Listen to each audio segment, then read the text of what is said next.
अथ चतुर्दशो अध्याय। तारकासुर की उत्पत्ति के प्रसंग में दितिपुत्र वज्रांग की कथा, उसकी तपस्या तथा वर प्राप्ति का वर्णन। नारद जी बोले, हे विष्णु शिष्य, हे महाशिव,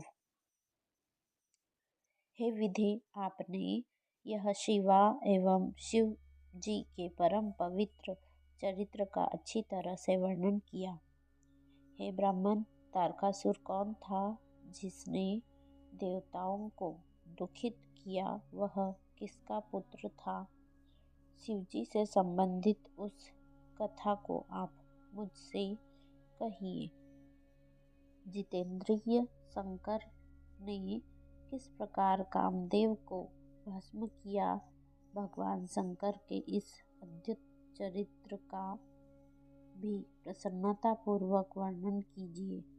जगत से परे आदिशक्ति पार्वती ने किस प्रकार अत्यंत कठोर तप किया और अपने सुख के लिए उन्होंने शंकर को किस प्रकार प्रतिरूप में प्राप्त किया।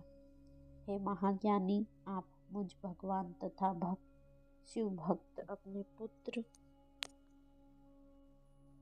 से यह संपूर्ण चरित्र विशेष रूप से कहिए।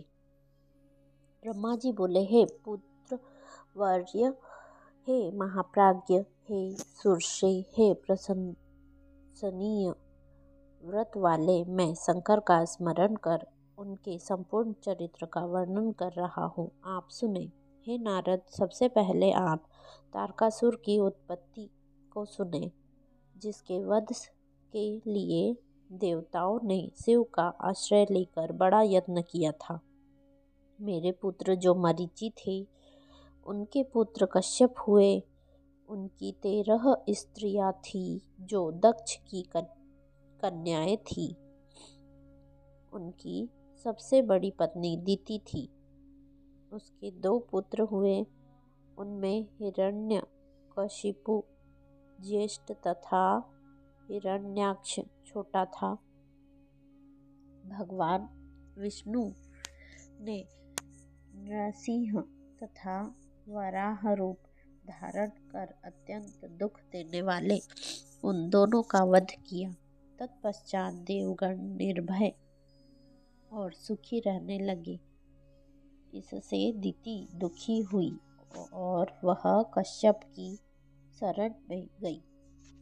उस पतिव्रता ने उनकी सेवा कर भक्ति पूर्वक पुनः गर्भ धारण किया। यह जानकर महान परिश्रमी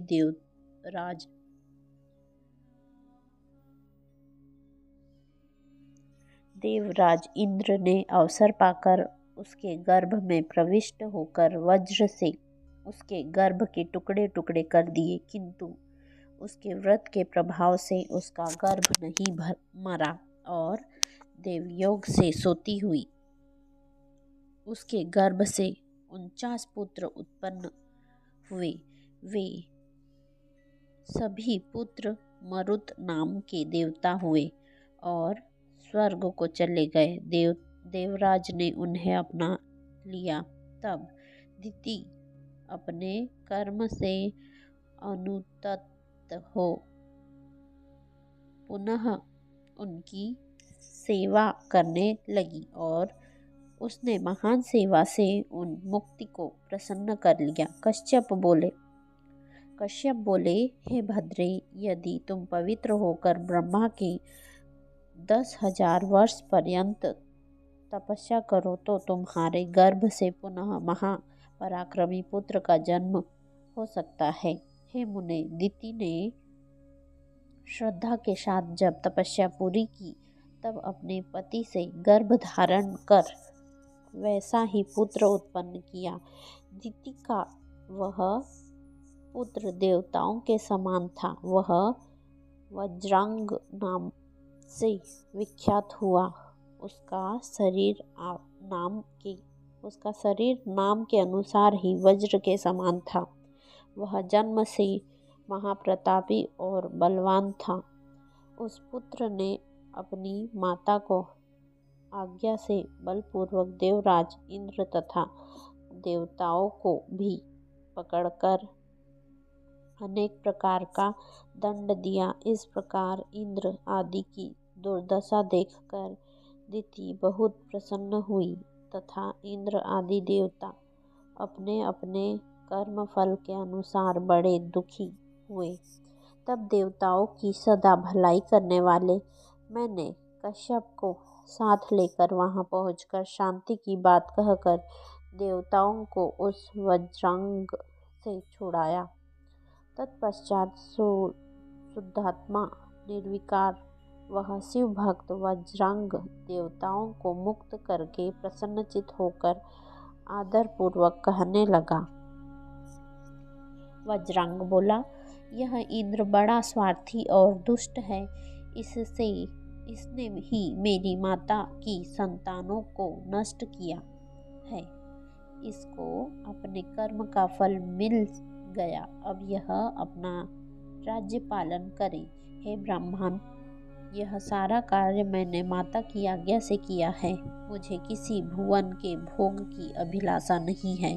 हे वेद वेत्ताओं में श्रेष्ठ ब्राह्मण, आप मुझे वेद तत्व का सार बताइए, जिससे मैं सदा परम सुखी, विकार रहित तथा प्रसन्नचित हो जाऊं। हे मुने, यह सुनकर मैंने उससे कहा, जो सात्विक भाव है वही तत्वसार है। मैंने तुम्हारे लिए प्रसन्नता पूर्वक एक सुंदर स्त्री का निर्माण किया है। उस वरांगी नाम वाली स्त्री को मैंने उस दिति पुत्र को प्रदान कर उसके पिता को अत्यंत प्रसन्न कर मैं अपने घर चला गया तथा कश्यप भी अपने स्थान को लौट गए। तब वह दैत्य वज्रांग सात्विक भाव से युक्त हो गया और राक्षसी भाव को छोड़कर वैर रहित हो सुख भोगने लगा। किंतु वरांगी के हृदय में सात्विक भाव का उदय नहीं हुआ और वह सकाम होकर श्रद्धा पूर्वक अपने पति की अनेक प्रकार से सेवा करने लगी। वरांगी का पति महाप्रभु वह वज्रांग उसकी सेवा से संतुष्ट हो गया और उससे कहने लगा। वज्रांग बोला, हे प्रिय, तुम क्या चाहती हो? तुम्हारे मन में क्या विचार है, मुझे बताओ। तब उससे विनम्र होकर पति से अपने मनोरथ को कहा। वरांगी बोली, है सतपते, यदि आप मुझसे प्रसन्न हैं तो मुझे ऐसा पुत्र दीजिए जो महाबली, त्रिलोकी को जीतने वाला तथा इंद्र को दुख देने वाला हो। ब्रह्मा जी बोले, अपनी पत्नी का यह वचन सुनकर वह व्याकुल तथा आश्चर्यचकित हो गया। वैर रहित ज्ञानी एवं सात्विक वह वज्रांग अपने मन में सोचने लगा, मेरी प्रिया देवताओं से विरोध करना चाहती है, परंतु मुझे यह अच्छा नहीं लगता। अब मैं क्या करूं? कहाँ जाऊं और कौन ऐसा उपाय करूं जिससे मेरी प्रतिज्ञा नष्ट न हो? यदि प्रिया का मनोरथ पूर्ण होता है तो तीनों लोक कष्ट में पड़ जाएंगे तथा देवता और मुनि भी दुखी हो जाएंगे, परंतु यदि प्रिया का मनोरथ पूर्ण नहीं हुआ तो मुझे नरक भोगना पड़ेगा। दोनों ही प्रकार से धर्म की हानि होगी, ऐसा मैंने शास्त्रों से सुना है। हे मुने, इस तरह धर्म संकट में पड़ा हुआ वह वज्रांग भ्रम में पड़ गया तथा वह अपनी बुद्धि से दोनों बातों के उचित अनुचित पक्षों पर विचार करने लगा। हे मुने, उस समय उस बुद्धिमान वज्रांग ने शिव की इच्छा से स्त्री की बात मान ली। उस दैत्य राज ने प्रिया से कहा, ठीक है, ऐसा ही होगा। तत्पश्चात उसने इस निमित्त जितेंद्रिय होकर मेरे उद्देश्य से बहुत वर्षीय प्रीतिपूर्ण तप किया। तब उसका महातप देखकर उसे वर प्रदान करने के लिए मैं गया और प्रसन्न मन से मैंने उससे कहा, वर मांगो। उस समय वज्रांग ने प्रसन्न हुए मुझे विभु को आकाश में स्थित देखकर प्रणाम करके नाना प्रकार की स्तुति कर प्रिया के लिए हितकारी वर मांगा। वज्रांग बोला, हे प्रभु, आप मुझे ऐसा पुत्र दीजिए जो अपनी माता का तथा मेरा परम हित करने वाला, महाबली, महाप्रतापी, सर्वसमर्थ और तपोनिधि हो।